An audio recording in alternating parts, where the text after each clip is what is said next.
Hey, I'm Trip Zero, and I haven't uploaded a video for a while, but I've been busy with things. I wanted to do a quick video and just rant a little while I drive to work. It's snowing outside, it's March, crazy. I want to talk about climate change. And personal accountability. I talk with a lot of people online.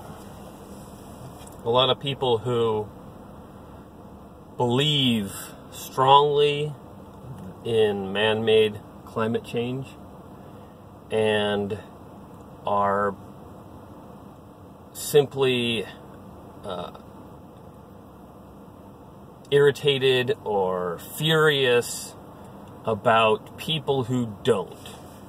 How dare they? The science is settled, all that. I'm not going to debate the science. I've studied the science, and it's not as simple as people think it is. It's complicated. And models, believe me, I do models. I do computer models trying to predict things. It's hard. So the science is not as simple as people think it is. That aside, I always ask those kinds of people, okay, you believe humans are the primary or principal cause of climate change. Okay, fine, let's build on that. What are you personally doing to reverse that? What are you personally doing in your life to make your impact on the climate as small as possible? I rarely get answers. Surprisingly, I know, I rarely get answers back. They dodge the question. They beg and plead government to do something. Please pass laws. Do something. Form a Green New Deal. But they themselves are unwilling to do the things necessary to limit their impact on the environment. Now, I do a lot of things, and I show people how to do a lot of things that will limit their impact on the environment. I show people how to grow their own food, how to power their homes efficiently. I do that on my blog. I do that through my videos. You guys all know. But they are not doing much themselves. Now, I have a list of things that they should be doing if they believe in limiting their impact on the environment. Personal accountability. Growing your own food is one of them. Transportation costs on the environment are pretty high.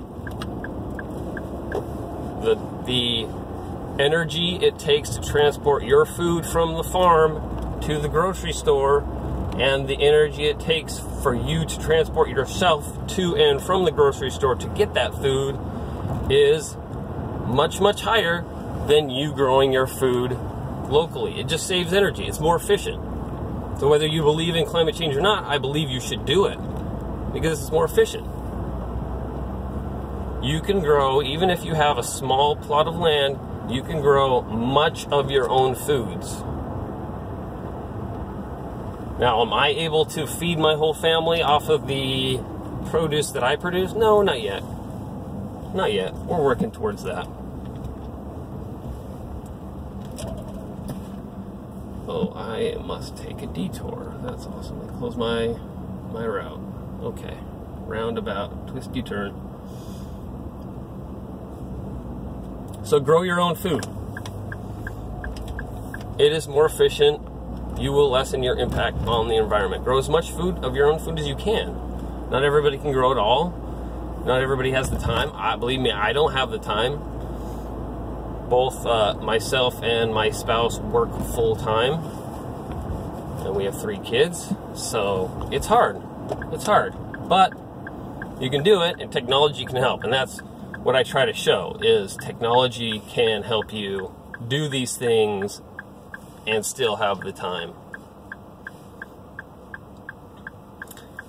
How is your energy production in your home? Are you producing energy in your home? Do you have solar? Are you efficiently managing how you're using electricity? Usually it's no. Solar is expensive. I don't blame people for not having solar. It's expensive. The cost is coming down, but it's still a pretty hefty chunk. And your house may not be ideal for it. You need a south-facing roof. So it's not that simple, right? But if you believe in climate change, you can move, right, to a house that is suitable. Maybe you don't own a house. Maybe you have an apartment. But even if you have an apartment, are you efficiently using and managing your devices? You can use batteries. And you could charge up those batteries during less peak hours, off peak hours. And then you can drain the batteries when you need to during peak hours. You can offset your energy usage so it's more efficient. That puts less strain on the grid.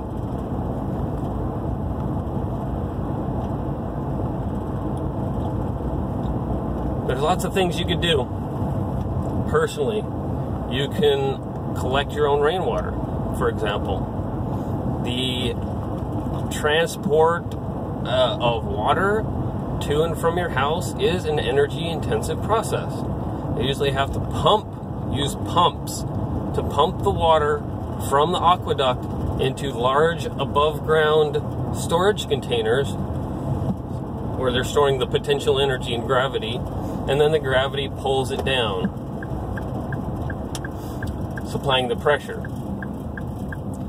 Those pumps take energy. It is more efficient for you to use gravity from your roof to your collection tank, right? And then you can have a pump supply the pressure to your home. I don't use rainwater in my home. It's more expensive to get that plumbing all sorted out. It's not that much more expensive. I think I estimated that you could probably do it for about $300 probably.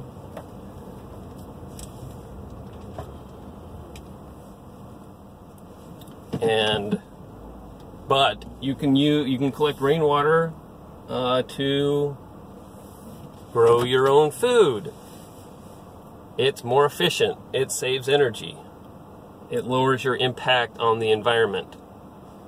And I'm not talking about collect rainwater from streams and rivers, right? You can do that. But building dams and stuff affects people downstream. I get that. I don't necessarily agree with the laws that pertain to water collection, but I understand the impact. From your own roof, water that would normally just go into your grass, you can collect that from your roof down into your grass. You can collect that and use it to water your plants, to grow your own food.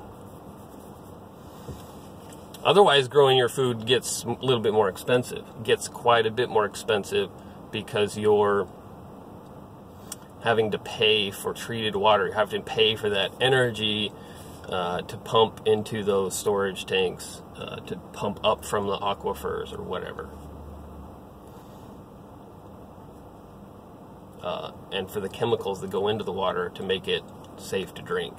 Plants don't care if the water is safe to drink or not. They will drink it. It just can't be poison, right? And rainwater is pretty clean.